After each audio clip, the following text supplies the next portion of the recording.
according to the union's UGT and CCOO. On Wednesday morning, workers gathered at the entrance of the Airbus factories in Indonesia, Madrid, and Castilla-La Mancha.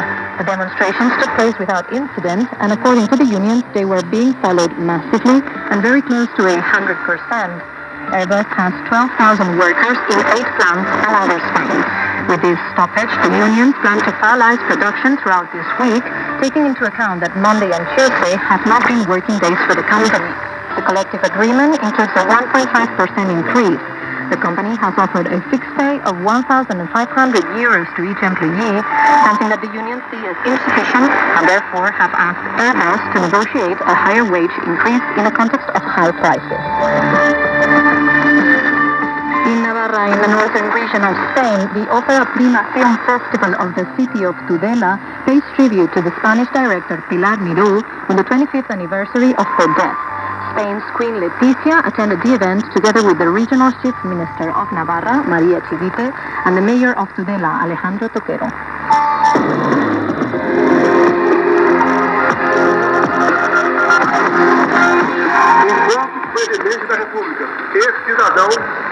As President of the Republic and citizen, I will continue to comply with the provisions of our Constitution. After the elections in Brazil, President Jair Bolsonaro on Tuesday did not concede defeat in his first public remarks since losing Sunday's election, saying protests by his supporters were the fruit of indignation and a sense of injustice over the vote. However, he stopped short of contesting the election result and authorized his chief of staff, Ciro Nogueira, to begin the transition process with representatives of leftist president-elect Luis Ignacio Lula da Silva. In Israel, former Israeli Prime Minister Benjamin Netanyahu emerges as winner in the elections on Tuesday.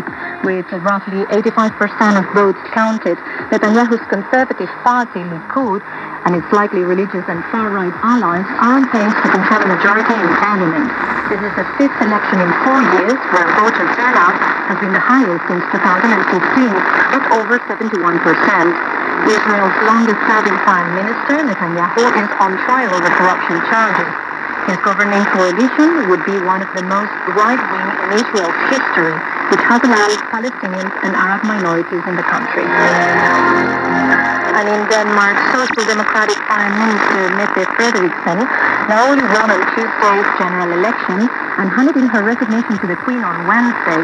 The Prime Minister had campaigned on the need for a broad coalition across the traditional left-right divide, arguing that unity is needed at a time of international uncertainty. The left-leaning bloc, of which Frederiksen's Social Democratic Party is a part, got 96, the slamest possible majority, and in the Danish parliament, while the right-wing bloc got 72 seats and a newly formed centrist party secured 16. In South Korea, after a crowd crash killed more than 100 partygoers in central Seoul, the country faced on Wednesday a new episode of provocation by North Korea.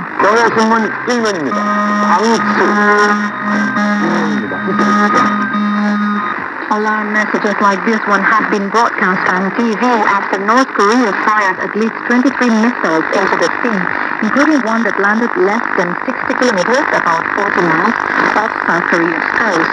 It was the first time a ballistic missile had landed near the South waters since the peninsula was divided in 1945, and the most missiles fired by the North in a single day. South Korea issued air raid warnings and launched its own missile response.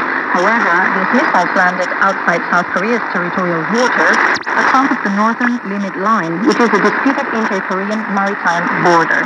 South Korean President Yoon Suk-yeol stated that North Korea's provocation was an effective act of territorial encroachment and vowed a swift and firm response.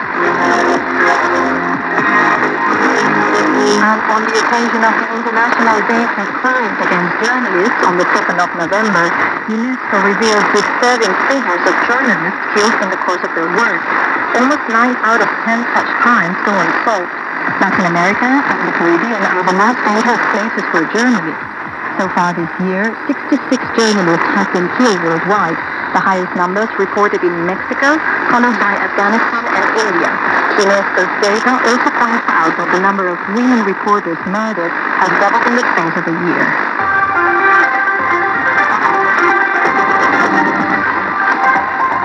In sports, we talk about football, soccer, as three Spanish teams had goodbye to the European competition Champions League. For the last fixture of the group stage phase, Atlético de Madrid was defeated 2-1 by Group D leader Porto, and FC Barcelona will continue to play in the lower tier UEFA Europa League after finishing third in their group despite their victory 2-4 against Victoria Pilsen. Another club to play in the Europa League will be the Andalusian club Sevilla, after playing against group G leader Manchester City on Wednesday. And also on Wednesday, Real Madrid played home against the Scottish club Celtic, who travelled to the Spanish capital along with 10,000 supporters. Real Madrid is the only Spanish club that has qualified to the top European competition Champions League. In tennis, Carlos Alcaraz and Rafa Nadal, both number 1 and 2, made their debut on Wednesday directly in the last 32 of the Paris Masters tournament that began on the 29th of October and will end on Sunday, the 6th of November. You're listening to the English language service of Spanish National Radio. And next, Amy Egan tells us about a special exhibition taking place in Madrid.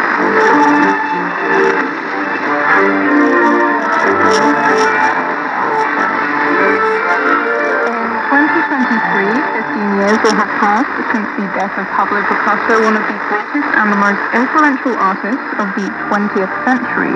Over the next months, leading up to the anniversary of his passing, April 8, 1973, the artist is being remembered via more than 40 retrospectives the world over. Madrid's Vicente Museum's latest contribution to the year of Picasso is the exhibition Picasso Chanel, which details the relationship and collaborations between the two 20th century giants. Talking with us today is Paula Luengo, the curator of the exhibition. Thanks for joining us today, Paula.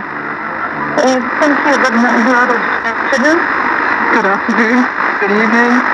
Pablo Picasso and Gabrielle Chanel, two names who really need no introduction, so let's start at the beginning. When and how did the two meet? Well, they probably met